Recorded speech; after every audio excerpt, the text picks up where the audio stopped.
अस्सलाम वालेकुम।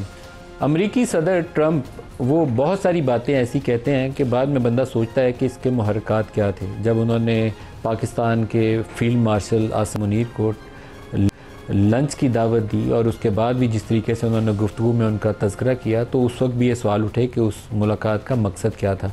लेकिन समहाउ उनके अंदर एक ऐसी गर्मजोशी मौजूद है आसिम मुनीर साहब के लिए कि उनका लफ्ज़ आज भी, अभी उन्होंने थोड़ी देर पहले प्रेस टॉक की तो उनके लिए जो लफ्ज़ उन्होंने इस्तेमाल किए तो उन्होंने कहा कि बड़े इम्प्रेसिव आदमी और ग्रेट मैन।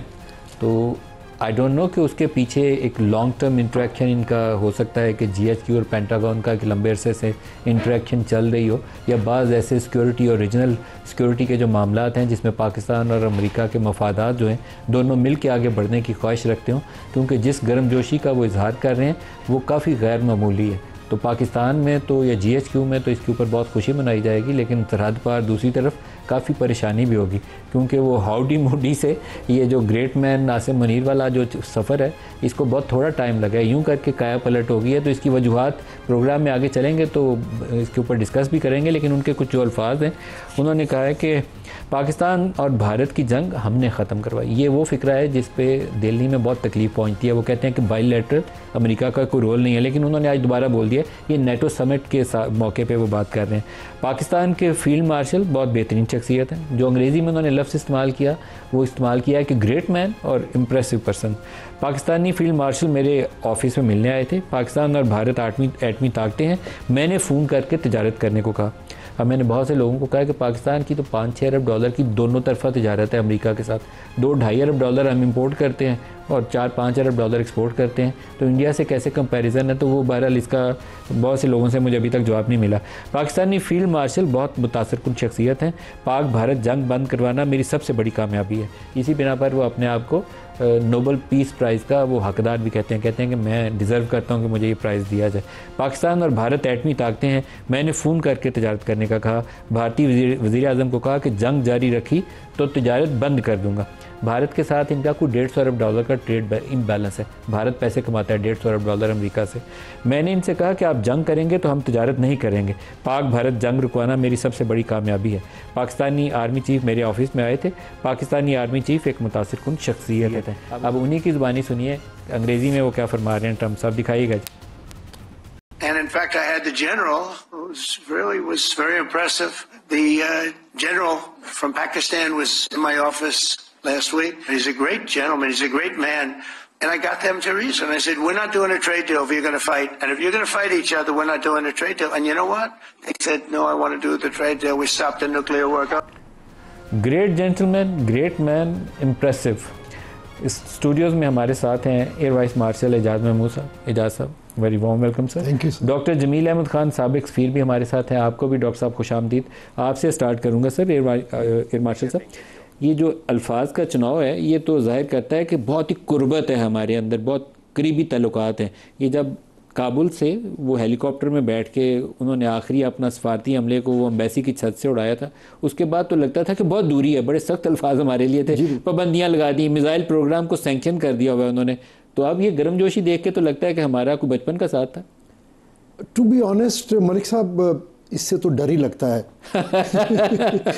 सच्ची बात ये है। वो आपको याद है ना एक उनके फॉरेन सेक्रेटरी का बयान के अमेरिका की दुश्मनी तो जो है वो डिफ़िकल्ट होती है, लेकिन अमेरिका की दोस्ती जो है ना वो बड़ी फेटल होती है।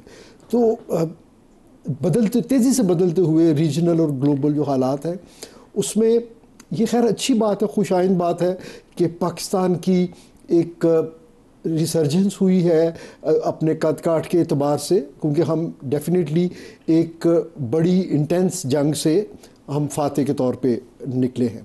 तो लेकिन फिर भी ये जो एक बिल्कुल स्विंग मूड्स है ना वाइट हाउस में, उस पे हम ट्रस्ट नहीं कर सकते मेरी ज़ाती राय में। अरे मैं लास्ट टाइम बहुत सारे वो लोगों को पता नहीं याद है कि नहीं, जब Imran Khan as prime minister Trump के साथ वाइट हाउस में बैठे हुए थे ना, तो यहाँ हमारी इस्टेब्लिशमेंट में भी बड़ी गर्मजोशी पाई जाती थी, और वो कश्मीर के मसले के ऊपर लगता ये था कि कश्मीर तो हल हुआ ही हुआ, और इमरान के लिए भी वो यही कहते थे कि ग्रेट मैन, और ये कुछ वापस आए थे इमरान खान तो चंद दिन बाद ही 5 अगस्त 2019 हो गया था, चंद दिन लगे थे, उन्होंने उसकी खुसूसी हैसियत ख़त्म कर दी थी।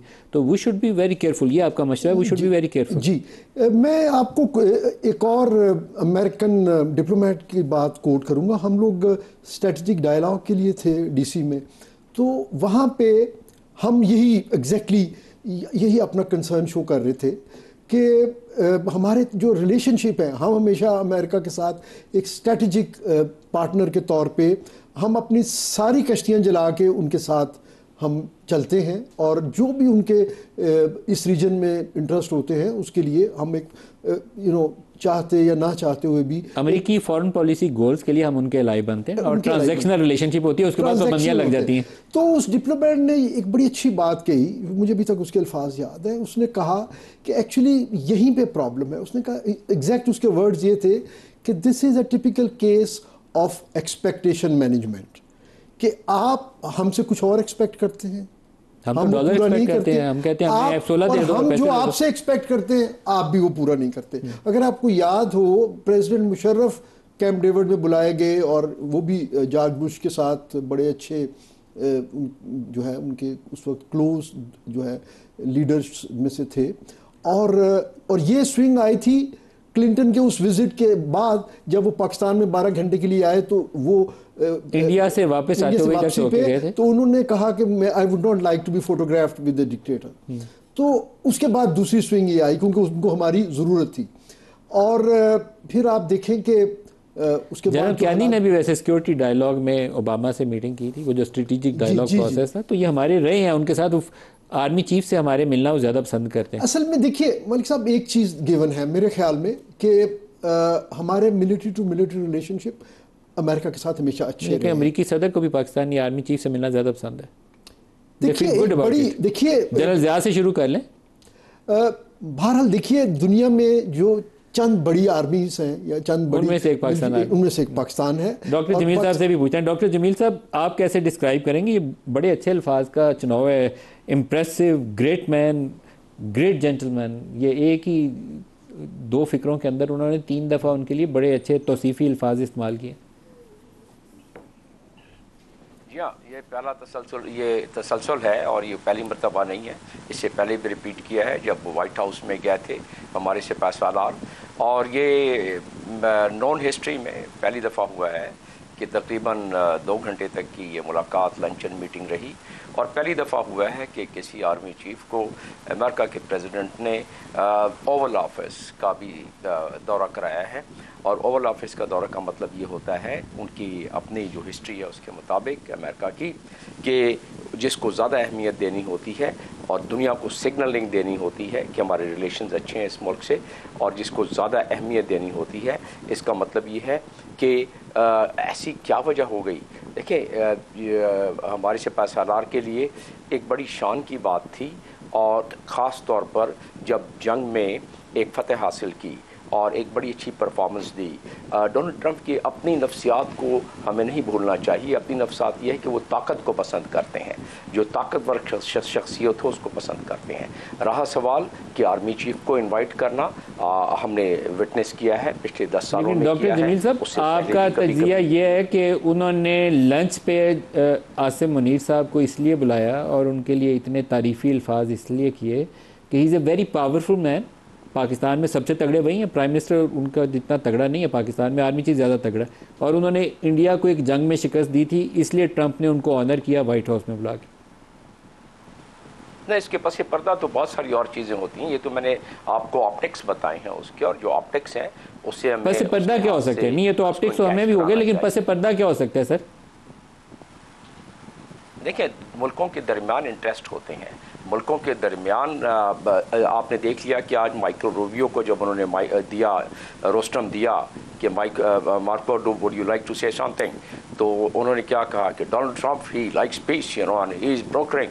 उन्होंने रोमांडा की मिसाल दी, उन्होंने कांगो की मिसाल दी, उन्होंने सर्बिया की मिसाल दी, उन्होंने ईरान इसराइल की जो अभी उन्होंने जंगबंदी कराई उसकी मिसाइल दी ट्रंप ने। तो इसका मतलब क्या हुआ कि इसके पीछे एक साइकी भी है, और वो साइकी ये है कि जो हमने पाकिस्तान ने, I think it was a very good move कि उन्होंने पाकिस्तान ने उनको रिकमेंड किया नोबेल प्राइज़ के लिए, और अब अनफोल्डिंग सिचुएशन ये जाहिर कर रही है। और जहाँ से खड़े होकर वो प्रेस कॉन्फ्रेंस कर रहे थे जिसका हवाला आपने दिया है, उससे चंद ज़्यादा दूर नहीं नॉर्वे है। आप तो साबिक सफारतकार हैं, ये नोबेल लेकिन ये जो नोबेल पीस प्राइज़ की नॉमिनेशन थी, पहले तो उसके फ़ौरन बाद 14 उन्होंने वो 30,000 पाउंड वाले बम गिराए थे, लेकिन अगले दिन वो सीज़ फायर करवा दी और डील हो गई, ईरान की और अमेरिका की भी और इसराइल की भी।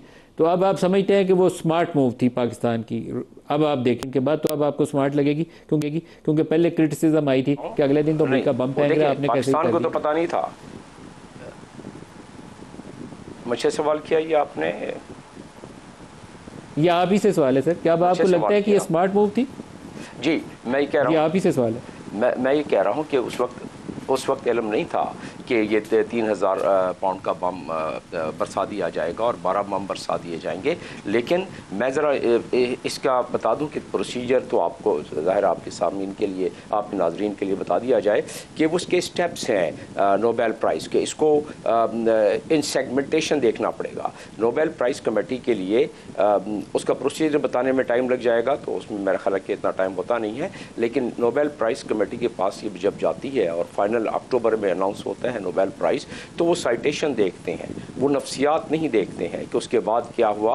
अगर साइटेशन, हाँ, अगर कोई कॉन्टेस्ट आ जाए, कोई मेंबर ये कॉन्टेस्ट कर बैठे कि भाई शख्स ने ये बाद में हरकतें करता रहा है तो इसको नोबेल प्राइज़ ना दिया जाए, तो कॉन्टेस्ट हो सकता है। लेकिन अभी देखें जो अनफोल्डिंग सिचुएशन है, इस ये जो बंकर बस्टर बॉम्ब्स दुनिया में पहली मरतबा जो 12 बरसाए गए हैं, तो उसमें उसकी मज़मरात क्या होते हैं। डोनाल्ड ट्रंप का अपना क्लेम, आप और मैं उससे एग्री नहीं करते, अपना क्लेम ये है कि ये तो मैंने अमन के लिए किया है, कि देखें इसके बाद ही अमन आया, वरना तो जंग भी नहीं रुक सकती थी। ये उनका क्लेम है, और somehow this is how it is happening कि जंग तो फिलहाल तो कम से कम बंद हो गई। ये और बात है कि डॉक्टर मुसद्दिक मलिक साहब वफाकी वज़ीर हैं, वो भी हमारे साथ प्रोग्राम में शामिल। डॉक्टर साहब आपको खुशामदीद कहता हूँ। बहुत शुक्रिया। आपको ट्रंप साहब के फील्ड मार्शल के मुतल्लिक 2 बयान सुनाऊंगा।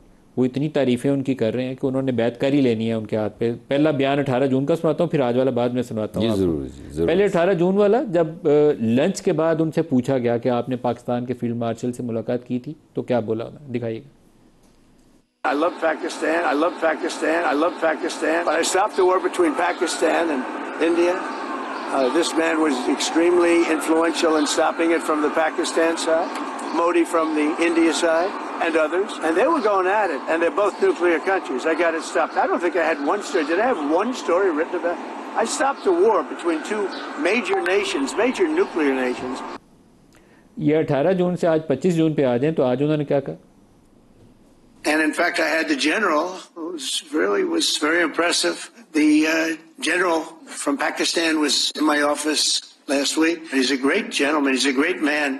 And I got them to reason. I said, we're not doing a trade deal if you're going to fight. And if you're going to fight each other, we're not doing a trade deal. And you know what? They said, no, I want to do the trade deal. We stopped the nuclear work. Doctor Mossadegh साहब, great man, great gentleman, impressive. कोई dispute है? आप तो नहीं कर सकते, मैं भी नहीं कर सकता। किसी और से पूछना पड़ेगा। नहीं है भी नहीं। अच्छा। मैं आपको बताता हूँ। देखें, ये जो जंग हुई है, पहले तो मैं मुबारकबाद दोबारा से देना चाहूँगा वज़ीर आज़म को, डेप्यूटी वज़ीर आज़म को, जिनकी डिप्लोमेसी की वजह से हमें कामयाबी, हमारे जो ग्रुप गया था उसको कामयाबी हुई। लेकिन हकीकत ये है कि जब हम वहाँ पर गए तो ये बात बिल्कुल क्लियर हो गई थी कि हमारी diplomatic victory is coming on the back of our military victory. हमारी अस्करी कामयाबी हमारी सफारती कामयाबी का ज़रिया बनी।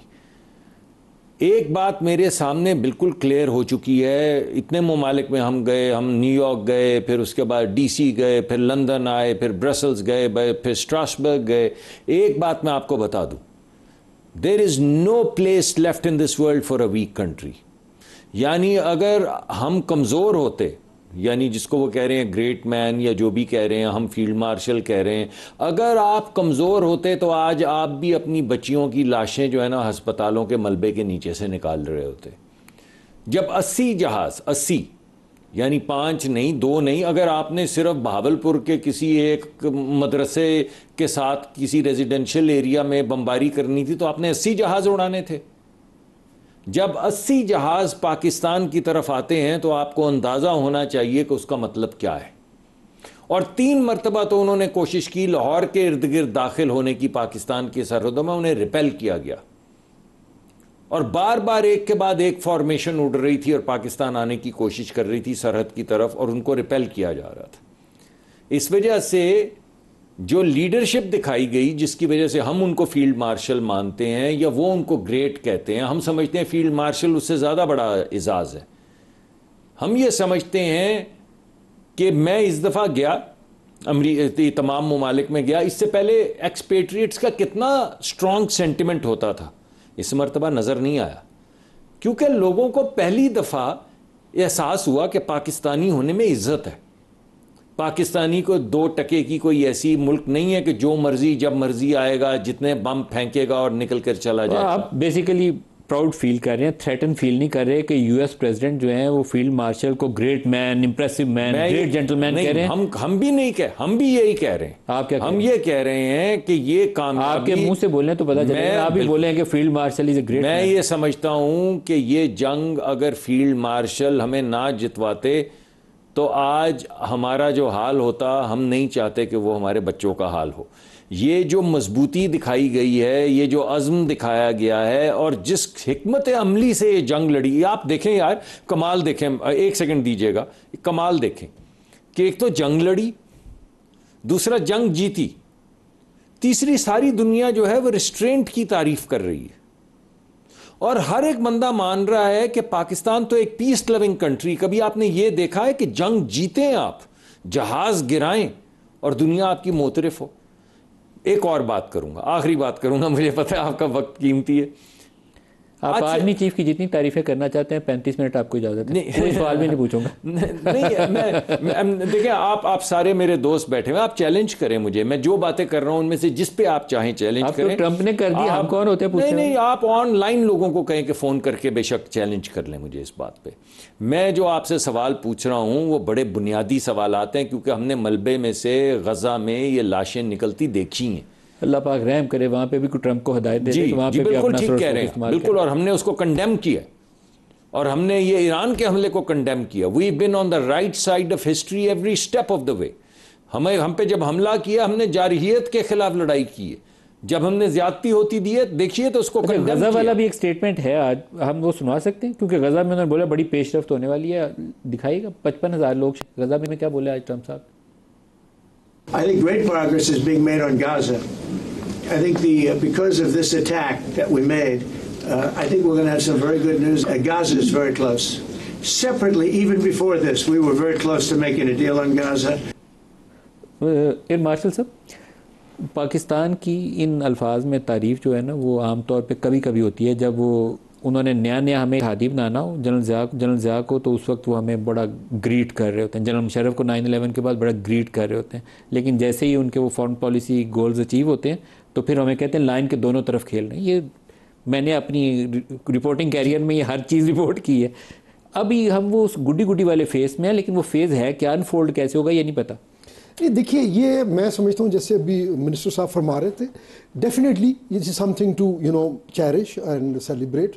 कि देखिए, अगर हमारे सिपा सालार की तारीफ हो रही है तो हमारी कौम पाकिस्तान के लिए तो अच्छा है, पाकिस्तान की तारीफ हो रही है, तो अच्छा हमें पहली बात तो ये है कि उसको ओन करना चाहिए और उसमें हमारे लिए जो है एक प्राइड की बात है, इस पर कोई डिस्कशन ही नहीं। लेकिन ये जितना बड़ा हमारे लिए एक अपॉर्चुनिटी अपेरेंटली क्रिएट हो रही है, मैं समझता हूँ कि उतना ही बड़ा ये चैलेंज है। क्योंकि आप ये देखिए कि भारत इस रीजन में उनका सबसे बड़ा स्ट्रेटजिक एलाय है और उनके साथ उनकी ट्रेड, जैसे आपने खुद अपने इंट्रो में कहा, और इससे पेशतर हम जब भी उनसे बात करने जाते थे वो हमें ये मशवरे दिया करते थे कि आप हमसे अपनी बात करें, don't look through the prism और लेंस ऑफ इंडिया, जबकि हमारा कंसर्न हमेशा इंडिया होता था या इंडिया की जो उनके साथ ग्रोइंग टाइज होती थी।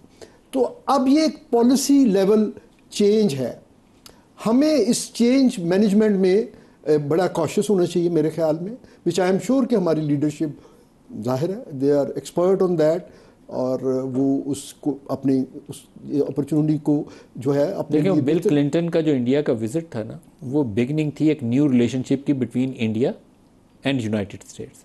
उससे पहले हम अच्छे रिलेशंस रखते थे, लेकिन इंडिया वाले मामले में एक कंप्लीट शिफ्ट आ गया था जी। क्लिंटन और उन्होंने इंतजामिया ने और इंडिया के साथ एक डॉक्यूमेंट साइन किया था, next steps in strategic partnership. उसके बाद वो कंप्लीटली हमारे से शिफ्ट होकर दूसरी तरफ चले गए। जी बिल्कुल, क्योंकि उसके बाद आप ये देखिए कि इन पैरेलल इस रीजन में साउथ ईस्ट एशिया में चाइना की जो इमरजेंस हो रही थी, वो अमेरिका की जो पॉलिसी रिव्यूज़ हैं वो उससे बड़ी, दैट वाज ए कैटलिस्ट, कि वो चाइना कंटेनमेंट पॉलिसी को वो समझते थे अभी रिसेंट पास तक कि वो इंडिया वो इंटरेस्ट जो है वो बेहतर लुक आफ्टर कर सकता है, क्योंकि पाकिस्तान तो खुद चाइना का एक अच्छा एलाय और दोस्त। तो सेंटर पीस तो अभी भी वही है उनकी फॉरेन पॉलिसी का कि चाइना को तो इसलिए मैंने अर्ज किया ना जी कि हमें ये देखना है कि आने वाले दिनों में हमें, देखिए वो उनकी तारीफ बहुत अच्छी बात है, हमें इसमें से ये देखना है कि हमारे लिए अपॉर्चुनिटीज़ क्या हैं और हम अपने नेशनल इंटरेस्ट को किस तरह short to medium term and even long term की तो कोई गारंटी इसलिए नहीं है कि with president Trump in White House, मेरी अपनी हम्बल ओपिनियन ये है कि हर रोज़ सिचुएशन चेंज होती है, वो जो है every day is a new page, कोई स्टैंडर्ड प्ले बुक से वो दुनिया को नहीं देखते, गैर रवायती तरीका कार उनका। एक ब्रेक करीब आ गई है, ब्रेक से जमील साहब से बात करेंगे, हमारे साथ रहिएगा।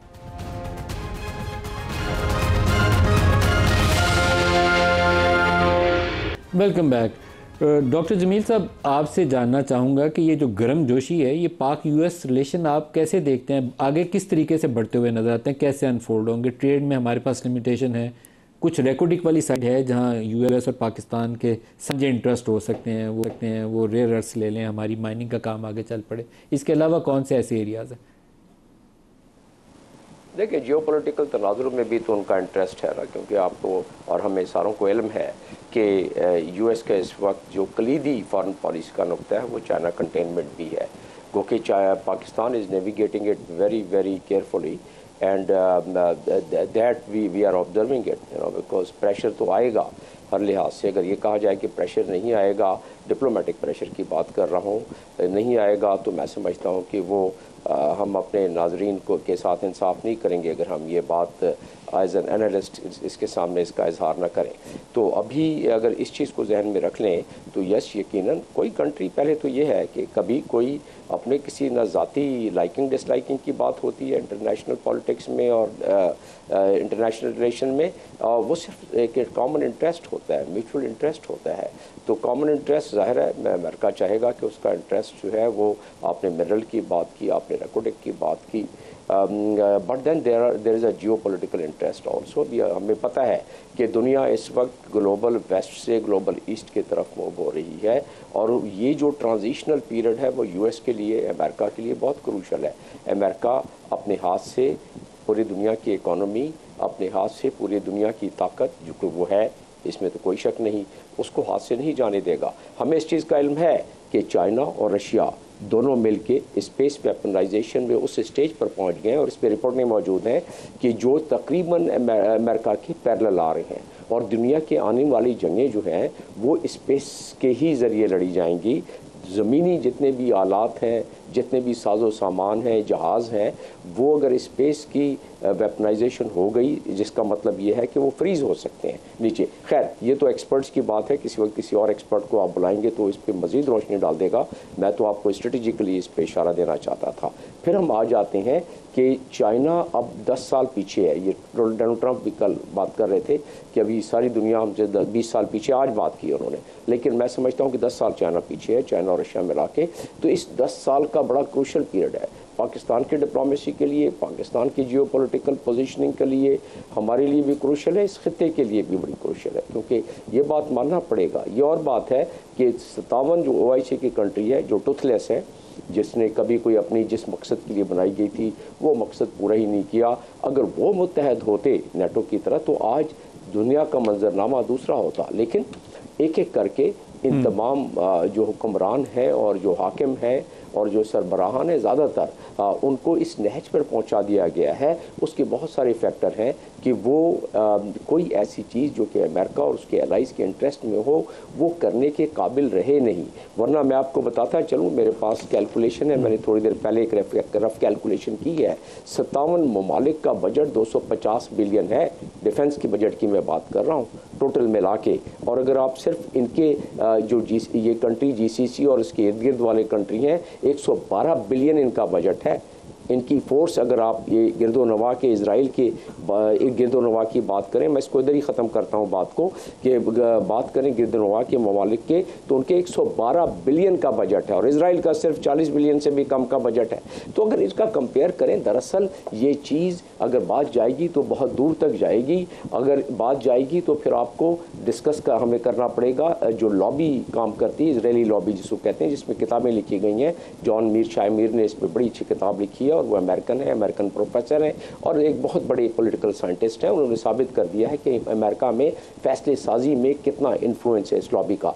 इस जो बात को अगर यहाँ जहन में रखते हुए अगली बात करें तो ये महसूस हमें होता है कि हमारे जितने भी ममालिक हैं, मैं उस पर पाकिस्तान को इसको रिलेट करूँगा बाद में चंद लम्हे में, कि जितने भी ममालिक हैं उनको इस ताने बानों में बंद दिया गया है कि वो इस काबिल नहीं रहे कि अपनी स्ट्रेंथ बता सकें। वरना तो बहुत स्ट्रॉन्ग है नेटो। अगर अपने अगर आपकी इजाज़त है डॉक्टर मुसद्दिक साहब से भी इसी बात पे सवाल कर सकूं। डॉक्टर साहब, आप अभी मुख्तलिफ ममालिक में जब इंटरेक्ट कर रहे थे तो ये जो पाकिस्तान इंडिया की कॉन्फ्लिक्ट थी, ये कोई 88 घंटे या 90 घंटे का टोटल कॉन्फ्लिक्ट है, लेकिन 6 और 7 की रात को वो जो 5-6 घंटे हैं जिसमें आपने उनके 6 जहाज़ मार गिराए हैं, उसने टर्न अराउंड किया। तो आपको वहाँ से क्या फीडबैक मिलता रहा जब आप मिलते थे? देखिए, 2-3 चीज़ें, मैं एक तो अभी जो गुफ्तगू हो रही है उस हवाले से 2 कमेंट्स दूंगा, फिर मैं आपके सवाल का जवाब देता हूँ। पहला मेरा कमेंट ये है कि मैं आपको अश्योर करता हूँ कि हमारा कोई जियोपॉलिटिकल इंटरेस्ट हम कॉम्प्रोमाइज़ नहीं करेंगे। मैं आपको अश्योर करता हूँ, मैं आपको अश्योर करता हूँ कि हमें एग्जैक्टली पता है what we are doing and we are doing it with great tact and we are doing it very carefully. इस वजह से कोई ये समझे कि हम कोई ब्लंडर कर रहे हैं या किसी तरफ लुढ़क रहे हैं, कोई बिल्कुल हम किसी तरफ नहीं लुढ़क रहे हैं। वी आर जियोपॉलिटिकली, हमारी सारी टीम्स जो हैं उनको एग्जैक्टली पता है कि हम क्या कर रहे हैं and we are moving trading with great care. तो एक तो मैं आवाम को ये कॉन्फिडेंस देना चाहता हूँ ताकि ये डिबेट जो है कि कहीं ये ना हो जियोपॉलिटिकली हम इधर चले जाएं या उधर चले जाएं, ये बिल्कुल नहीं है। दूसरी बात, मैं आपके ज़रिए आवाम को ये पैगाम देना चाहता हूँ कि they should sleep safe tonight. They are safe tonight, they are safe tomorrow and they are safe for times to come. तो ये जो बाज़ लोग आके टेलीविज़न के ऊपर मैं सुनता हूँ कहते हैं पाकिस्तान विल बी नेक्स्ट, इनकी कोई खाम ख्याली है। बहुत से मुल्कों की खाम ख्याली थी, बिलखसूस भारत की खाम ख्याली थी, सबकी खाम ख्याली ख़त्म होगी। So stay safe and sleep safe. We know our forces know how to take care of our children and also how to take care of our boundaries. तो इसमें कोई इबाम नहीं होना चाहिए। हम जब वहाँ पर गए हैं तो 2 चीज़ें बड़ी क्लियर थी। हमसे किसी ने नहीं कहा कि भाई कहीं ऐसे तो नहीं कि आप कहीं बराबर जंग छोड़ के आए हैं। यानी ये बात कि पाकिस्तान एक सुपीरियॉरिटी, एक मिलिट्री सुपीरियॉरिटी की बुनियाद पे जंग जीत के आया है, ये बात वाज़े थी पूरे यूरोप में, वाज़े थी अमेरिका में, वाज़े थी लंदन में। तो ये एक बहुत बड़ी बात है। दूसरी बात ये वाज़े थी कि पाकिस्तान इसके बावजूद from a position of strength जो पैगाम लेकर आ रहा है वो अमन का है, वो डायलॉग का है। और हम बारहा ये कह रहे थे कि भाई जब जंग शुरू भी हुई, जब हम पे इल्ज़ाम लगाया गया कि पहलगाम पाकिस्तान में किया गया है, तो हमने तब भी कहा डायलॉग से सॉल्व करो। हमने कहा हमारे साथ बायलैटरली कर लो, आपने कहा नहीं जंग करेंगे। हमने कहा कि यार मल्टीलैटरली कर लो, आपने कहा नहीं जंग करेंगे। हमने कहा अच्छा चलो, जिन दोस्तों पे तुम्हें एतमाद है, तुम्हारे ज़्यादा गहरे दोस्त हैं, तुम ज़्यादा बड़ी इक्तसादी कुव्वत हो, उनको बुला लो, तो बैठ के डायलॉग कर लेते हैं, उनके सामने रख देते हैं सबूत। उन्होंने कहा नहीं जंग। हमने कहा अच्छा यार कर ले फिर जंग। तो जब जंग ख़त्म हो गई और उन्होंने कहा कि अब ज़रा अमन ना कर लें, तो हमारा पैगाम ये था कि भाई हम तो शुरू अमन से हुए थे, आपने इतना नुकसान अपना भी किया, हमारा भी नुकसान हुआ। हम कब कहते हैं? उनकी तरफ भी जो लोग हैं वो गरीब लोग हैं, हमको गरीब लोगों के खिलाफ थोड़ी हैं। हम तो भारत की ये हिंदुत्वा के खिलाफ हैं, हम तो भारत की ये जो इजारादारी या हेजेमोनिक जो उनका आइडिया उसके खिलाफ हैं। ये हमने बात वाजे किया वहाँ पे कि हमको गरीब लोग जो मेहनत कश लोग हैं उनके खिलाफ थोड़ी। आप गुर्बत से लड़ें भाई। हमारे मुल्क में इतने गरीब लोग हैं, हमारे प्राइम मिनिस्टर का एक ही सिर्फ नुक्ता है जहन में कि किसी तरह डिसेंट लाइफ जो है वो लोगों को फराहम की जाए। डिसेंट लाइफ में उनसे पूछा मैंने क्या है, उन्होंने कहा यार अपने बूढ़े माँ बाप की खिदमत कर सकें, किसी हस्पताल ले जा सकें, जैसे उन्होंने MRI और CT स्कैन आपको याद है पंजाब में लगाने की कोशिश की थी, अपने बच्चों को स्कूलों में पढ़ा सकें और गरीब पीछे ना रह जाएं, जैसे उन्होंने दानिश स्कूल जो है HSN कॉलेज बनाने की कोशिश की गरीब लोगों के लिए कि बोर्डिंग भी हो, लॉजिंग भी हो और मुफ्त हो, तो उनको तालीम मिल जाए, जो बच्चे बच्चियाँ स्कूलों कॉलेजों से निकले उनको रोज़गार मिल जाए, बस दैट इज़ डिसेंट लाइफ। ये हमारे एम्बिशंस हैं। तो हम पे क्यों जंग मुसल्लत करते हो? तो दुनिया को जब ये पैगाम पहुंचा कि देखो हमने नहीं, भारत ने पानी को वेपनाइज किया। और मैं आपको एक और अहम बात बताऊं जो दुनिया को पैगाम मिला, इस मर्तबा सिर्फ हमने अपनी इंडस वाटर ट्रीटी की बात नहीं की, इस मर्तबा हम पैगाम ये देकर आए हैं कि इसके बाद दुनिया के तमाम वो ममालिक, 70% ममालिक जो ढलान पे रहते हैं, उन्होंने अपना हक पानी का खो दिया। यानी भारत की ये जो इजारादारी है, जो वेपनाइजेशन ऑफ वाटर है, इसके बाद किसी मुल्क का जो लोअर राइपेरियन है यानी ढलान पे रहता है, उसका अब ये हक नहीं रहा कि उसको पानी मिले। हमारा तो ट्रीटी है, लोगों की तो ट्रीटी भी नहीं है। एक यूरोपियन मुल्क को मैंने कहा ऐसे उंगली उठा के I am talking to you because you are also lower riparian, when we lose our right you lose your right. इस वजह से इस मर्तबा पाकिस्तान ने ना सिर्फ अपना पानी का मुकदमा पेश किया बल्कि पूरी दुनिया के ढलान में रहने वाले लोअर राइपेरियन जो ममालिक हैं, ना सिर्फ उनका मुकदमा पेश किया बल्कि उसको चैंपियन किया। अच्छा, एयर मार्शल साहब से इस पर पूछ लें, ये जो एरिया पानी वाला है, ये वो एरिया है कि जिसकी खातर आपको हो सकता है मुस्तकबिल करीब में दोबारा फ़ौजों को आमने सामने करना पड़े, या तो वो इंसानों की तरह उस ट्रीटी को ऑनर कर ले, जो हालांकि इंडिया की फेवर में हुई ट्रीटी, इंडस वाटर ट्रीटी, आपने 3 ईस्टर्न रिवर्स उसको दे दिए हुए, लेकिन अगर वो पानी रोकता है या उसको कुछ ऐसी उसके अंदर सबवर्जन करता है तो फिर तो आपको लड़ना पड़ेगा। जी, इसके बारे में तो कोई दो राय नहीं है जी। कश्मीर के बाद हमारे 2 ही तो मसाइल हैं इंडिया के साथ, एक उनकी तरफ से क्रॉस बॉर्डर टेररिज्म और दूसरी ये नहीं, हमारी तरफ से है क्रॉस बॉर्डर टेररिज्म। ये भी हम वाजे करके आए हैं कि हम हैं शिकार टेररिज्म का। उनके यहाँ तो होती, माफी चाहता हूँ आपकी बात काटी, उनके यहाँ तो टेररिज्म होती 6 साल बाद, हमारे यहाँ तो हो रही 6 घंटे के बाद। वही कर रहे हैं ना, क्रॉस बॉर्डर हो रही। जी ये कह रहे हैं, मैं वही कह रहा हूँ ना कि ये उनका नहीं, ये हमारा पेश किया। तीसरा हमारा पॉइंट ये आबी जारहियत है, और इसमें डाइकोटमी ये है, मलिक साहब जिस तरह अभी फरमा रहे थे कि भारत खुद चीन के साथ अपने राइट क्लेम करता है being a low riparian country with respect to China, और हमारी तरफ वो उसका मयार जो है मुख्तलिफ है। तो ये हमारी रेड लाइन्स हैं जी, इसके ऊपर तो ये एक्ट ऑफ वॉर है, और अगर दोबारा ये चीज़ सेटल नहीं होती, क्योंकि इमीडिएटली तो उनकी कैपेसिटी नहीं है कि वो इस चीज़ को जो है इंश्योर कर सके ऑन ग्राउंड, लेकिन अगर वो अपना स्टांस चेंज नहीं करते, क्या ट्रंप इस पे रोल प्ले करेगा? देखिए, मेरी ज़ाती राय में ये तीनों चीज़ें हमारे लिए अहम हैं, लेकिन इंडिया के लिए कश्मीर और पानी में से अगर एक चीज़ का इंतखाब करना हो तो वो शायद पानी वाली बात पे कोई सालिसी मान ले, कश्मीर के ऊपर अभी टाइम लगेगा। तो यस, इस चीज़ के चांसेस ज़रूर हैं। 14 मरतबा डोनाल्ड ट्रंप कश्मीर को इंटरनेशनलाइज कर चुका है। यानी आज तक हम दरबदर होते रहे। हम यूनाइटेड नेशंस जाते थे, हमारी कोई बात नहीं सुनता था। हम यूरोप जाते थे, कोई हमारी बात नहीं, कोई कहता था सिमला मुआहिदा, कोई कहता था फलां फलां, कोई कहता था आपस में बात कर लो। अभी अमरीकी सदर 14 मरतबा इंटरनेशनलाइज कर चुका है कश्मीर को सिर्फ।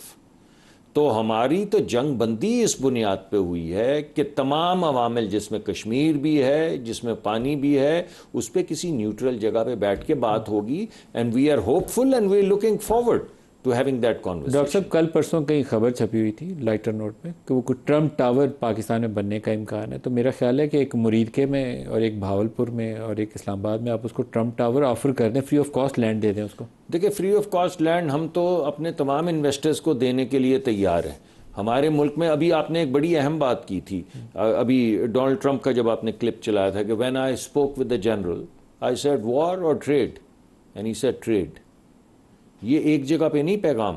इससे पहले जब हमारे आर्मी चीफ थे, फील्ड मार्शल से पहले, जब वो सऊदी अरेबिया भी गए तो जब उन्होंने हाथ में लाया, अगरचे हमारे दिफाई मुआहदे हैं, तो उन्होंने कहा ट्रेड, इन्वेस्टमेंट।